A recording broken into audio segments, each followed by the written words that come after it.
Welcome back to the channel guys. आज हम लोग बात करेंगे, इंडिया ने एक लोन ऑफर किया है जो कि $300 मिलियन का है, वो भी वियतनाम को। आप पूछेंगे वियतनाम को क्यों लोन ऑफर किया, अचानक से इंडिया के पास एक्स्ट्रा पैसा कैसे आ गया। वो ऑब्वियसली इंडिया के पास क्यों आया, क्या आया, कैसे आया, या फिर आगे जाके इसको क्या सोच के इंडिया ऑफर किया, सारा जो डिटेल्स है आपको इसमें ही पता चलेगा।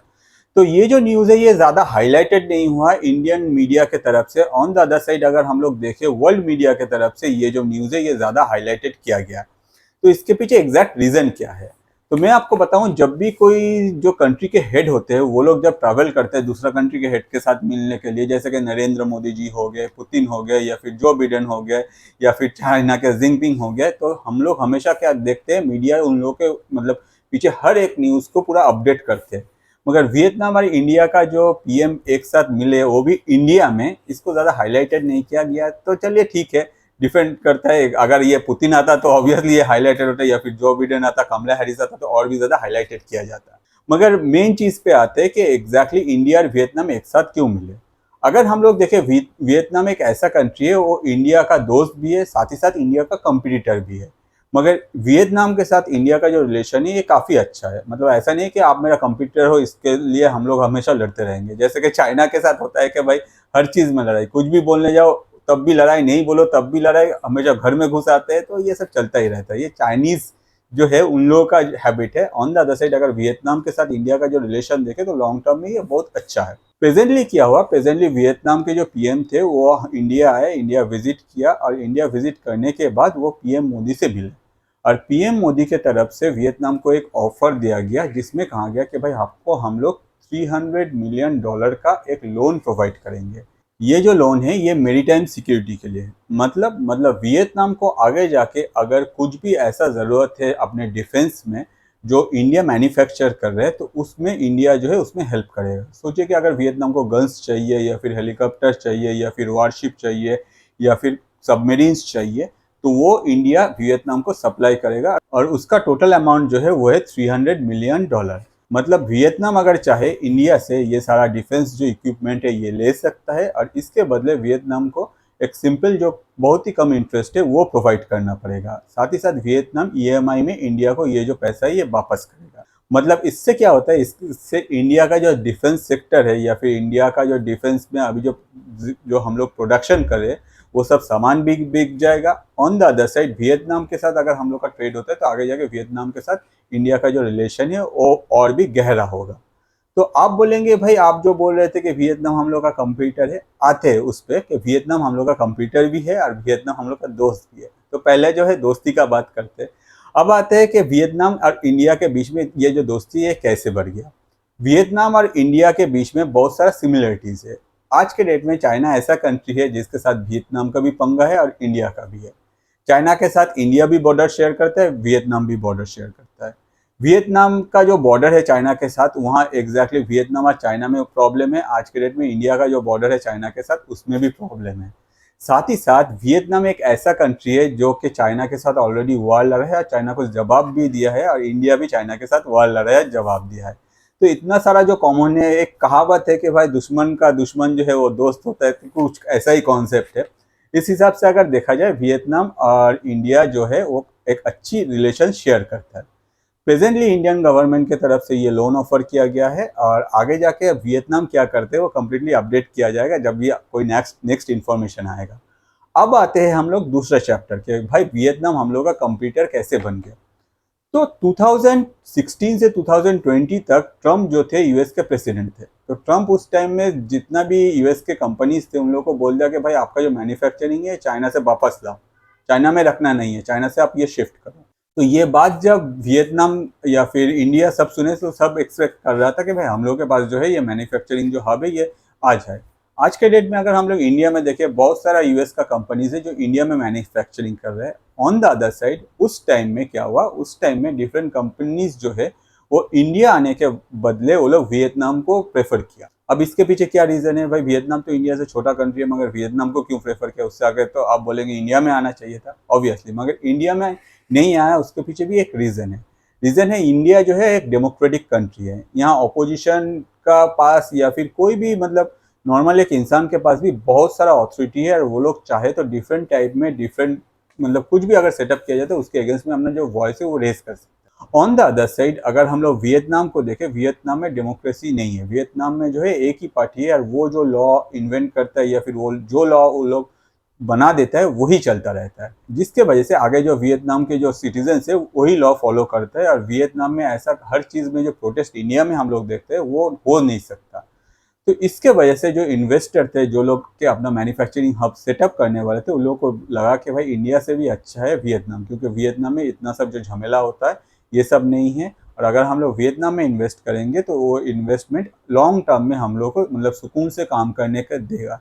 इंडिया में अगर इन्वेस्ट करेंगे, अगर गवर्नमेंट अगर मतलब जो इलेक्शन होगा उसमें चेंज हो जाता है, तब आगे वाला जो आएगा वो क्या बोलेगा या फिर उसका नया क्या टर्म्स एंड कंडीशन या फिर कोई नया रूल लगा दे, तो इसमें जाके हम लोग को इफेक्ट कर सकते हैं। तो यही सोच के जो इन्वेस्टर है वो लोग वियतनाम के तरफ गए। और वियतनाम आज के डेट में अगर देखा जाए दुनिया में चाइना के बाद सेकेंड लार्जेस्ट है जो कि मोबाइल फ़ोन मैन्युफैक्चर कर रहा है। आज के डेट में अगर हम लोग देखें, इंडिया में भी मोबाइल फ़ोन मैन्युफैक्चर हो रहा है और इंडिया भी इसको एक्सपोर्ट कर रहा है। वियतनाम भी एक्सपोर्ट कर रहा है, चाइना भी एक्सपोर्ट कर रहा है। दुनिया में फर्स्ट पोजीशन में जो है वो है आपका चाइना और सेकेंड पोजीशन में जो है वो है वियतनाम।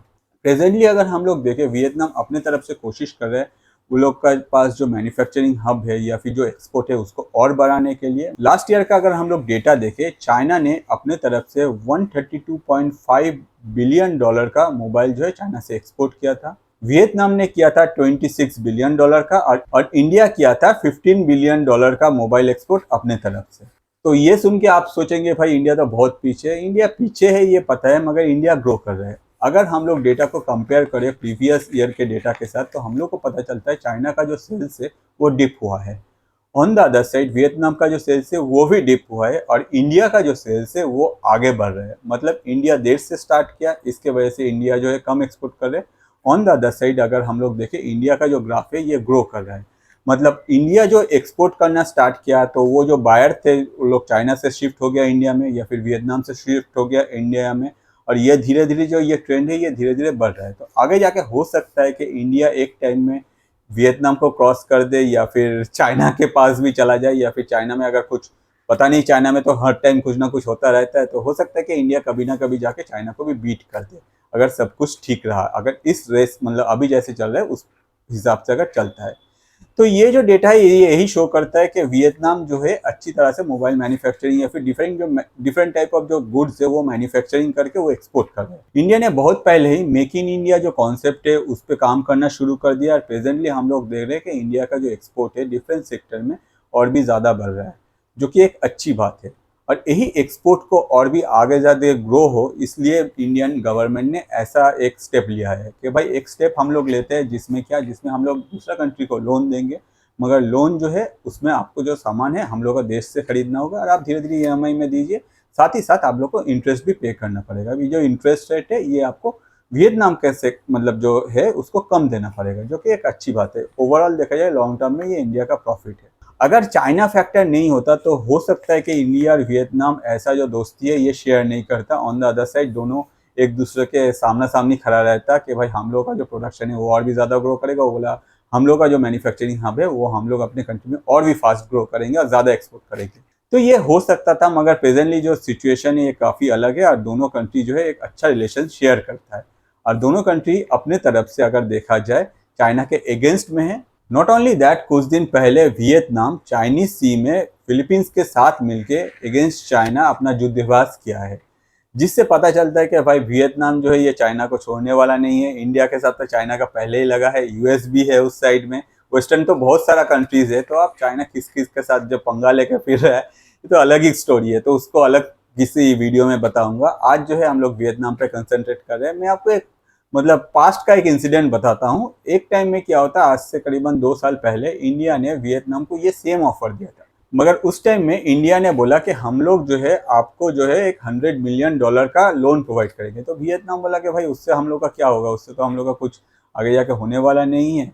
तो अभी जो है अभी ये अमाउंट बढ़ के फिर से वियतनाम को दिया गया और वियतनाम होपफुली इसमें जो है क्या क्या खरीदेगा या फिर क्या करेगा, वो वियतनाम का जो डिसीजन है वो आगे जाके हम लोग को पता चल जाएगा।